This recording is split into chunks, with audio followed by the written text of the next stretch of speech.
Welcome friends, आचार्यम पर आपका स्वागत है। दोस्तों आइए देखते हैं police constable recruitment Madhya Pradesh की। चैनल पे नए हो तो चैनल को ज़रूर सब्सक्राइब कर लीजिए, वीडियो को लाइक और शेयर कर दीजिए। दोस्तों, पुलिस मुख्यालय गृह पुलिस विभाग मध्य प्रदेश शासन के अंतर्गत आरक्षक संवर्ग कांस्टेबल कैडर कार्यपालिक की सीधी भर्ती हेतु चयन परीक्षा 2025 परीक्षा संचालन एवं भर्ती नियम पुस्तिका आ चुकी है। इम्पॉर्टेंट डेट्स की बात करें दोस्तों, तो आवेदन पत्र भरने की और संशोधन करने की जो तिथि है वो 15/9/2025 से शुरू हो रही है और ये चलेगी 29/9/2025 तक। संशोधन करने की अंतिम तिथि रहेगी 4 अक्टूबर 2025। परीक्षा दिनांक एवं दिन, तो दोस्तों चूंकि इसमें बहुत सारे आवेदन पत्र आते हैं तो किसी एक डेट में परीक्षा संचालित नहीं की जा सकती, तो इसके लिए यहाँ पे दिया है 30 अक्टूबर 2025 से प्रारंभ होगी। फीस की बात करें, एग्ज़ाम फी परीक्षा शुल्क की अनारक्षित कैंडिडेट्स जो हैं उनको 500 रुपये देना होगा प्रति प्रश्न पत्र। ST SC OBC EWS Madhya Pradesh के जो मूल निवासी हैं और इस कैटेगरी से बिलोंग करते हैं उनको 250 रुपये प्रति प्रश्न देना होगा।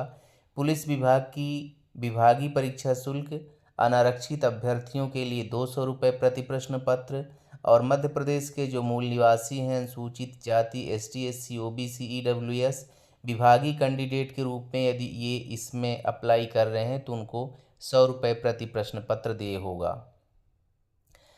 दोस्तों जो एग्ज़ाम है वो 2 शिफ्ट में हुआ करेगा। प्रथम पाली रहेगी 7:30 से आपका रिपोर्टिंग टाइम रहेगा और उत्तर अंकित करने तक का लास्ट का समय रहेगा 11:30 बजे और दूसरा 12:30 बजे से रिपोर्टिंग टाइम और आप फ्री हो गए सेकंड शिफ्ट में 4:30 बजे। तो दोस्तों ये यहाँ पे इम्पॉर्टेंट डेट्स और फीस यहाँ पे दिया हुआ है।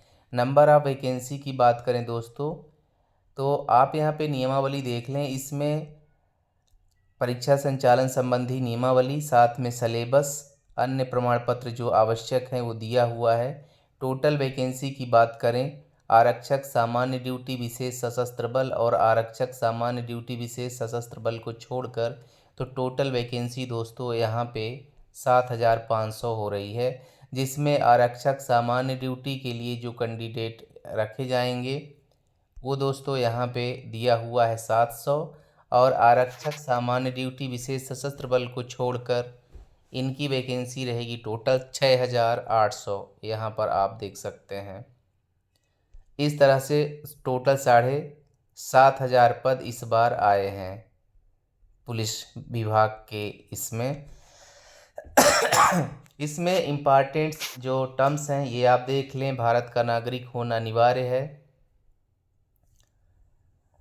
यहाँ पे दिया हुआ है। पद का नाम आरक्षक GD रहेगा। 19,500 से 62,000 का स्केल इसमें रहने वाला है। पद तृतीय श्रेणी के रहेंगे, कार्यपालिक होंगे और इसमें पदों की संख्या में कमी अथवा बढ़ोतरी की जा सकती है। दोस्तों जो पदस्थापना है, मध्य प्रदेश के जो टोटल 55 जिला इसमें दिखाई दे रहे हैं, साथ में शासकीय रेल पुलिस इंदौर और शासकीय रेल पुलिस जबलपुर और GRP भोपाल इंक्लूडिंग जो 55 दिखा रहे हैं वो भी इसमें इंक्लूड किए गए हैं। यहाँ आपकी पदस्थापना की जाएगी। इसके लिए आरक्षक GD के लिए जो शैक्षणिक अर्हता रखी गई है 10+2 प्रणाली के अंतर्गत 10वीं कक्षा अथवा हायर सेकेंडरी अथवा समकक्ष परीक्षा उत्तीर्ण वो कैंडिडेट जो अनारक्षित SC और OBC कैटेगरी के अंतर्गत आते हैं। ST कैटेगरी के लिए अगर वो 8वीं कक्षा उत्तीर्ण है तब भी एलिजिबल हैं। 29/9/2025 जो एज कैलकुलेशन डेट रखी गई है, इस डेट में आपकी एज न्यूनतम 18 साल और अधिकतम आयु से अधिक नहीं होनी चाहिए। तो आप यहाँ पे अधिकतम आयु देख लें। मध्य प्रदेश के जो अनारक्षित कैंडिडेट हैं 33 वर्ष, EWS कैंडिडेट 33 वर्ष, अन्य प्रदेश के अधिवासी सभी अभ्यर्थी 33 वर्ष, महिला के लिए 38 वर्ष और आरक्षित श्रेणी अनुसूचित जाति OBC और ST के लिए 38 साल दी हुई है। पुरुष जो शासकीय निगम मंडल स्वशासी संस्था में कार्यरत हैं उनको 38 साल, अनारक्षित एवं आरक्षित श्रेणी के जो इंटरकास्ट मैरिज किए हैं उनको 38 साल। इस तरह इसमें दिया हुआ है, आप देख सकते हैं। आगे बढ़ते हैं और डिटेल देखते हैं इसमें क्या दिया हुआ है। परीक्षा योजना यहाँ पे देखें तो प्रथम चरण की लिखित परीक्षा होगी, बहुविकल्पीय होगा, एमसीक्यू होगा, और दूसरे में दोस्तों होगा शारीरिक दक्षता परीक्षण, फिजिकल एग्जामिनेशन इसमें होगा। प्रथम चरण परीक्षा योजना में आरक्षक जीडी के लिए जो 100 बहुविकल्पीय प्रश्न होंगे हिंदी भाषा में, ये अवधि इसकी 2 घंटा रहेगी। अधिकतम अंक 100 होंगे। सही उत्तर के लिए +1 अंक दिया जाएगा।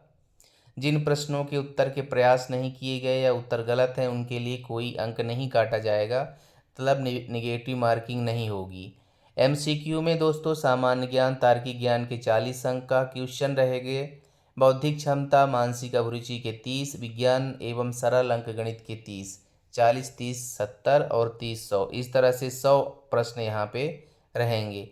द्वितीय चरण में शारीरिक दक्षता परीक्षा होगी, जिसके अंक अंतिम प्रवीणता सूची के लिए प्रथम चरण के अंकों के साथ जोड़े जाएंगे।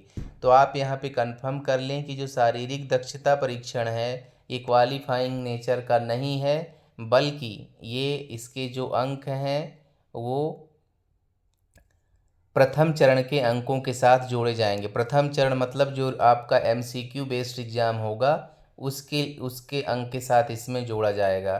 फिर है शारीरिक मापदंड, आप देख लें यहाँ पे तो अनारक्षित अन्य पिछड़ा वर्ग पुरुष कैंडिडेट के लिए ऊंचाई 168 सेंटीमीटर, सीना केवल पुरुषों के लिए 79 से 84 सेंटीमीटर। गोरखा गढ़वाली कुमाऊं के जो कैंडिडेट हैं उनकी हाइट 157 और चेस्ट इक्वल रखा गया है। मराठा अनुसूचित जाति जनजाति के जो पुरुष कैंडिडेट हैं उनकी हाइट 165 सेंटीमीटर, 79 सेंटीमीटर और 84 सेंटीमीटर सीना फुला कर होना चाहिए। विशेष सशस्त्र बल छोड़कर अन्य संवर्ग के अभ्यर्थियों के लिए यहाँ पे आप देख लें आरक्षक अन्य सभी वर्ग, अनारक्षित अनुसूचित जाति और ओबीसी के लिए पुरुष कैंडिडेट की हाइट 168 सेंटीमीटर, 81-86 सेंटीमीटर का सीना का फुलाव, और महिलाओं के लिए 155 सेंटीमीटर की हाइट और सीना का नहीं है।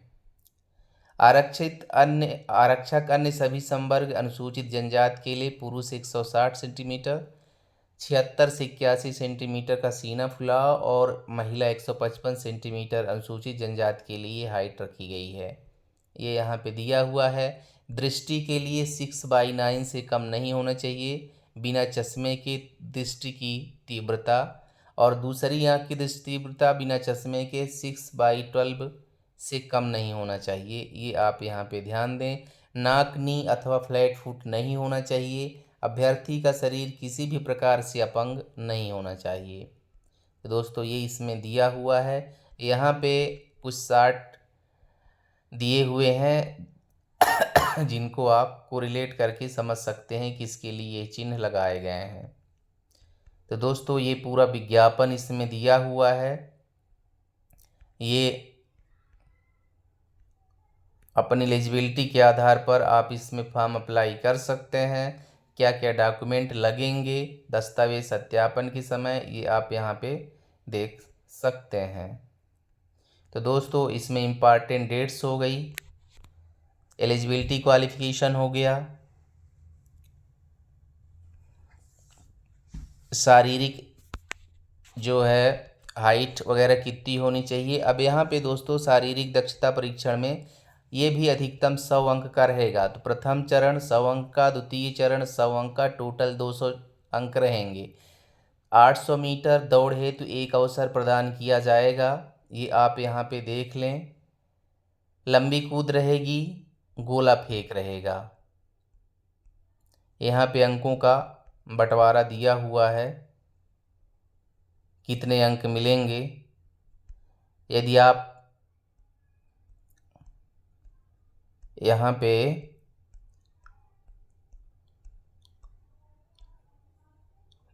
मीटर की जो दौड़ है 126.1 से कम और 124.2 सेकंड तक करते हैं तो यहाँ पे 40 अंक तक दिया हुआ है।